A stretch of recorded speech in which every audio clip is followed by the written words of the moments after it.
Hey everybody, we are on to one of the very last videos before you run your first raid. This is a beginner's guide to Delta Force discussing who you should pick as your very first operator. Knowing your playstyle vastly helps determine what your operator should be. We have 4 different classes. We have Assault, we have Support, Engineer, and Recon. If you find that you're more of an aggressive player who's in through the door first, or you like to flank and come up on them from behind, your choice may very well be Assault. And for that, you have 4 options. You have D-Wolf, who has speed with his ultimate, as well as the triple blasters and the smoke. He is the one that'll allow you to do tactical slides, like you would if you are coming from a Call of Duty background. There is Viren, whose ult is a knockback, so you would throw that out first, and if you get a knockdown, push with your dynamic propulsion, which shifts you through an area, like it's a dash. Then there's the magnetic bomb, which is a C4 that you throw out. It explodes after a little bit. And the dynamic auxiliary system, which I apologize, I'm not super well versed on Viren. You get a speed buff when using, and it slows down your... You get a speed buff while using your abilities, and you get a slowdown to reduce fall damage. There is Nox. Now this is your flanking kind of operator. Silent Assault makes it so that his footsteps are very difficult to hear to every other operator in the area that is not your teammates. Basically, it creates a bunch of sound that will cover your audio. Now, this does not cover if you have to mantle or jump up on things. So if you're going to flank with Nox, make sure wherever you're flanking, you're not doing any jumping, mantling, or anything like that, because that noise isn't covered.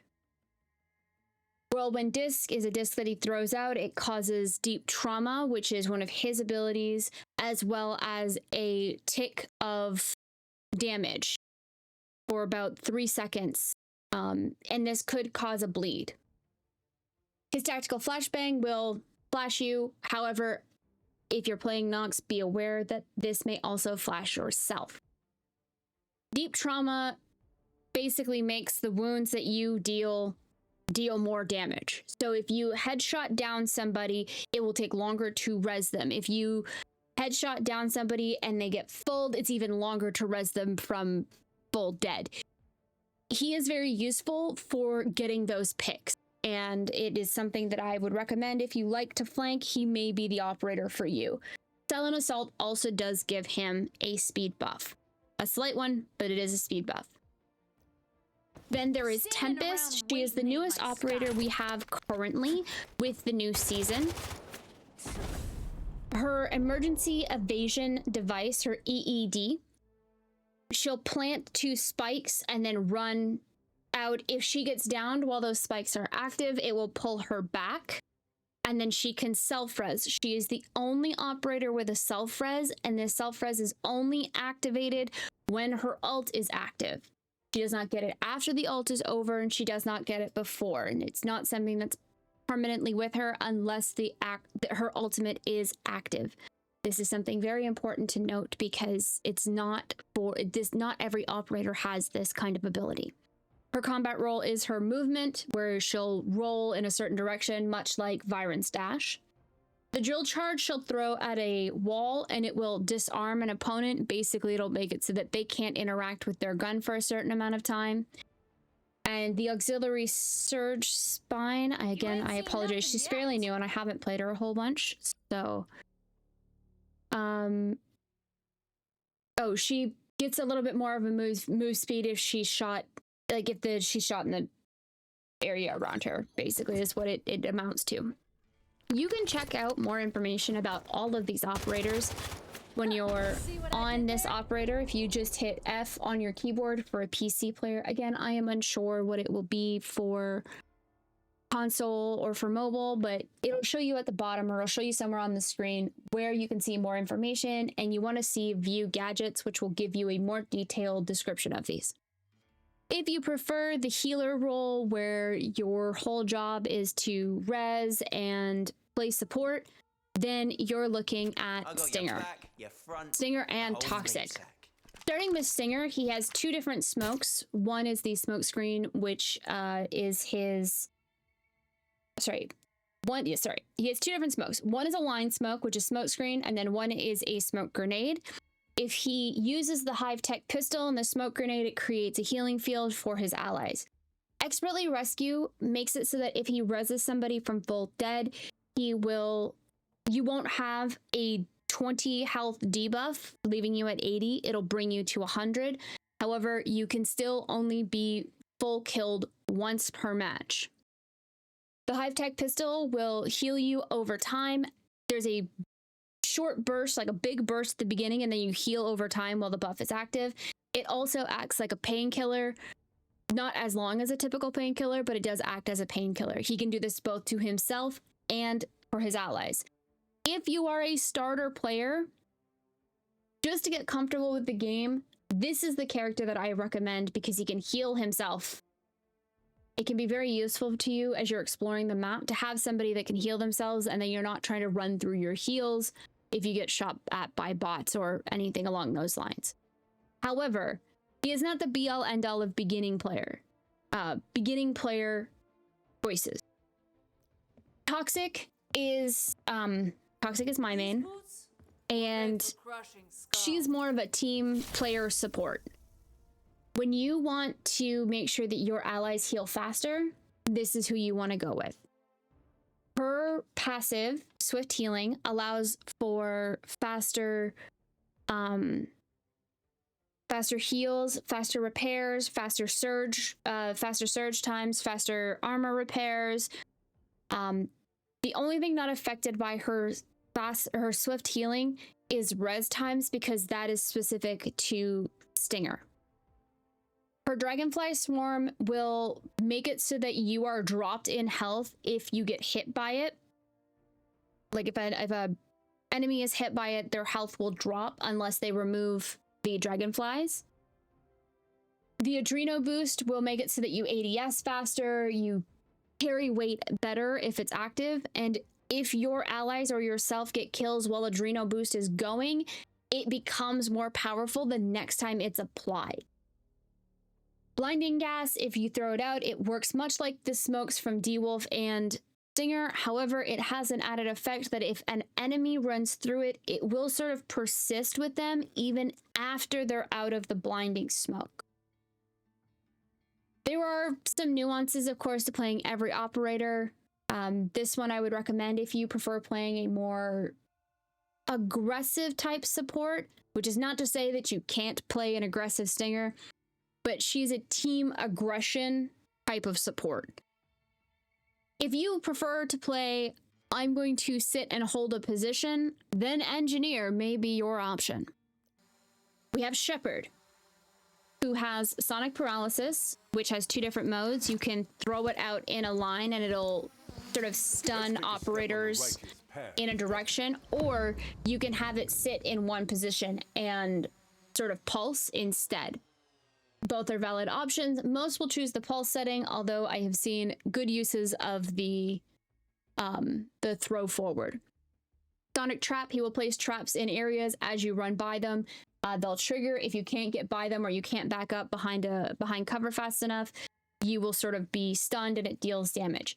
The Frag Grenade has about a 3-second full time before it explodes. So cooking his grenades are pretty short, but I don't believe he can throw them as far as Luna, which we will get to in a moment. Sonic Defense, I'll be honest, I don't actually know what Sonic Defense does. Sorry. 1 second. So Sonic Defense. So this reduces damage that he takes from explosions, which is also good to know. So good thing to keep in mind. Uluru is another one that if you like holding angles and holding other things like that, he is he might be your preferred engineer. He's getting a little bit more, I hesitate to use the word meta in this game, but a lot of people are playing him because the composite incendiary definitely makes it a little bit more difficult to push because of the widespread area that you get from the Molotov, the composite incendiary. I am going to have to check to see what battle hardened is for him. So he has a stronger resistance to slow effects from fractures and class gear. Okay, good to know. Quick set cover, he can make cover in any area as long as there's space for it, which is really good if you're going to block off an area to be able to hold it. And loitering munition is his javelin missile. He can do it one of two ways. He can either fire it directly without aiming it. However, if you aim down sight with it, you can then control the rocket. Both options are valid depending on where you are. And then there is Deniva. Deniva is the only operator who could theoretically have his ult out for an entire match. His ult basically amounts to him putting on a butt ton of armor, pulling his shield out, and possibly messing with your day. His grapple gun will pull either his allies or his enemies directly to him. And the razor wire grenade, if he pulls somebody to him, he can toss the razor wire grenade and then bash them with his shield, which causes them to fall down. I have been caught in this loop a couple times. It's not fun. Rear guard makes it so that I believe when he is not in shield that, let me see, not in use, his blast shield remains on his back, blocking bullets from behind. So he can't really be shot in the back. You can shoot him in the legs, but he can't be shot in the back. This is only if his armor's not on. If you like to provide your team with as much information as humanly possible, then Recon may be your preferred class. With Recon and Luna specifically, you have a detection arrow. This arrow works great when you know the angles at which it's fired. This is a little bit more of an advanced bit, but I know a lot of people are saying, oh, well, Luna's ult is glitched. No, it's not. Luna's ult is dependent on the angle at which you fire it. And if there are large objects between you and the angle in which you fire, you may not get all the information on the other side of that obstacle if they are pressed right up against it. It is incredibly important to note that, because the detection arrow is not your be-all, end-all, okay? But just because you don't get a ping, understand that it may be because you shot it at a very terrible angle and therefore couldn't get any information from the angle that you fired at. The Volt arrow is a damaging arrow that will also ping enemies for yourself and your allies. And you have a GE2 frag grenade that has about a 5-second cook, 5-second full time, which you can then cook to throw if needed. Enemy analysis, you will show, if you hit an enemy, they will ping for both you and your allies. That will happen on the frag grenade, that will happen on the Volt arrow, that will happen on the detection arrow, and that will happen if you shoot them.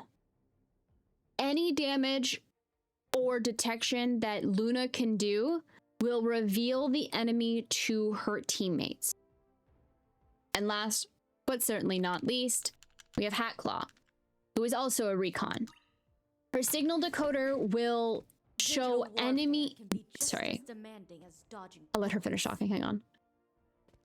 Her signal decoder will show any enemies in the area within, I believe it's 100 meters. And on your decoder on screen, it'll show you their operator and then their helmet and their vest rarity.